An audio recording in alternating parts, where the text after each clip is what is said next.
కేటీఆర్ వ్యాఖ్యలు కరెక్ట్ కాదు, 54 మంది ఎమ్మెల్యేలు అంటూ వ్యాఖ్యానించడం సరికందరు, కొందరు అత్యుత్సాహం చూపెడుతున్నారు. ఎమ్మెల్యే కూనమనేనే సాంబశివరావు, ఇక కమ్యూనిస్టు భావజాలం. ఇక ఎనుర్రి కేటీఆర్ వ్యాఖ్యలు సరికాదు, 54 మంది ఎమ్మెల్యేలు ఉన్నారని నిన్న కేటీఆర్ బాహాటంగా ఓపెన్గా చాలా క్లియర్గా క్లారిటీగా చెప్పిండు. వీళ్ళ నాయన అయితే కేటీఆర్ వాళ్ళ నాయన కేసీఆర్. అసలు విషయం ఏంది అంటే డిసెంబర్ 3వ తారీఖున ఫలితాలు వస్తాయి. ఫలితాలు వచ్చినప్పుడు కాంగ్రెస్ 55 స్థానాలలో ముందంజలో ఉంటుంది, బీఆర్ఎస్ 32 నుంచి 33 స్థానాలలో వెనుక సెకండ్ ప్లేస్లో ఉంటుంది. అప్పుడు ఒక చర్చ జరుగుతుంది, దాని పేరు ఏంది అంటే ప్రగతి భవన్. ఇప్పుడు ప్రజావాణి, మహాత్మా జ్యోతిరావు పూలే ప్రజావాణి అని పెట్టిల్లు చూడు గల్లనే. ఈ బట్టన్న కాడ ఉండే ఇంట్లో ప్రగతి భవన్లో ఈడ 3 వ్యక్తులు ఉంటారు.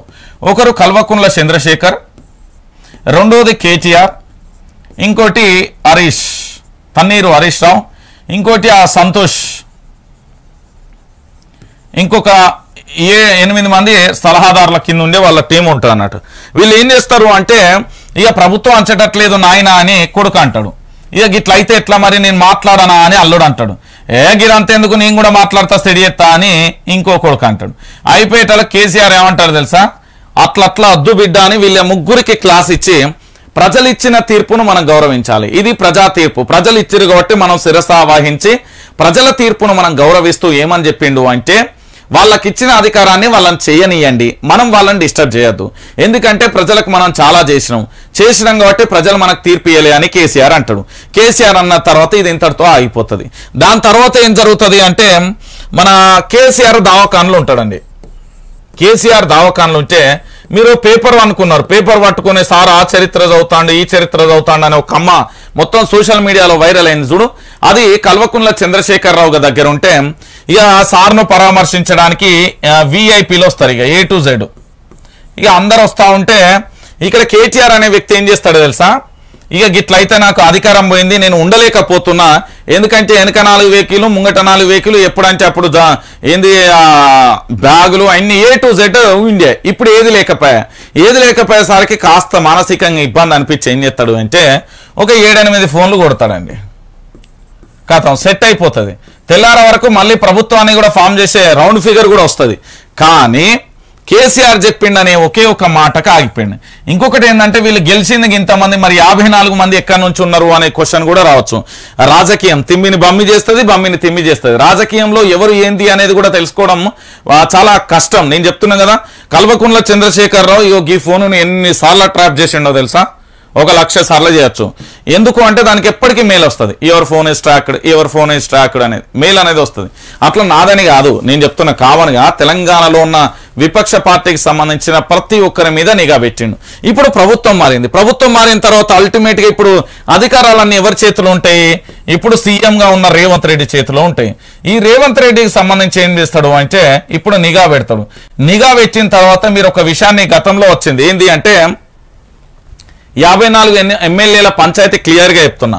ఒకటి మీరు స్టేషన్ గన్పూర్ సంబంధించి కడియం శ్రీహరి కానీ, దాంతో పాటుగా గోషామహల్కు సంబంధించి రాజాసింగ్ కానీ, దాంతో పాటుగా ఇంకొక పెద్ద మనిషి తెలుసు కదా పల్లా రాజేశ్వర్ రెడ్డి, వీళ్ళు 3 ఒకటే మాట అంటారు తెలుసా, 365 రోజులు మీ ప్రభుత్వం ఉంటే గొప్ప అని చెప్తారు.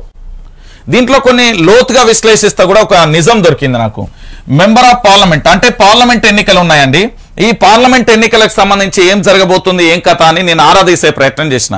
పార్లమెంట్ ఎన్నికలలో ఇక్కడ 17 స్థానాలకు గాను మొన్నటికి సర్వే చేస్తే పూర్తి స్థాయిలో ఎన్ని వచ్చినాయంటే ఎటు చూసినా కూడా పార్లమెంట్ అంశాలకు సంబంధించి 17 స్థానాలకు కానీ కాంగ్రెస్ కు 7 నుంచి 8, మిగతా వాళ్ళకి వచ్చిన పరిస్థితి ఇక చూసిన 5, 3, 2 ఇవన్నీ చూసిన పరిస్థితి కనబడ్డది.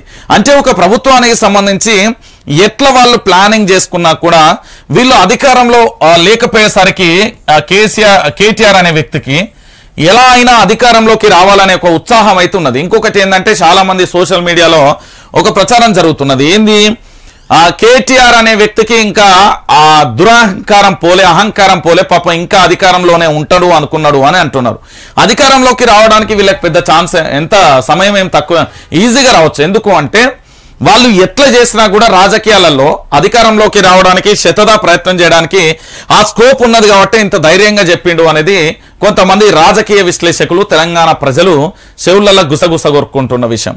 సో ఇక్కడ ఎవరు కూనమనేని సాంబశివరావు చెప్పడం ఏమంటున్నారంటే, ఇలా మాట్లాడడం కేటీఆర్ వ్యాఖ్యలు కరెక్ట్ కాదు అంటే, ఆయనకి ఏంది అంటే చదువుకున్న పిల్లగాడు కాబట్టి ఆగది నోట్ల మాట లటుక్కున అడేస్తాడు.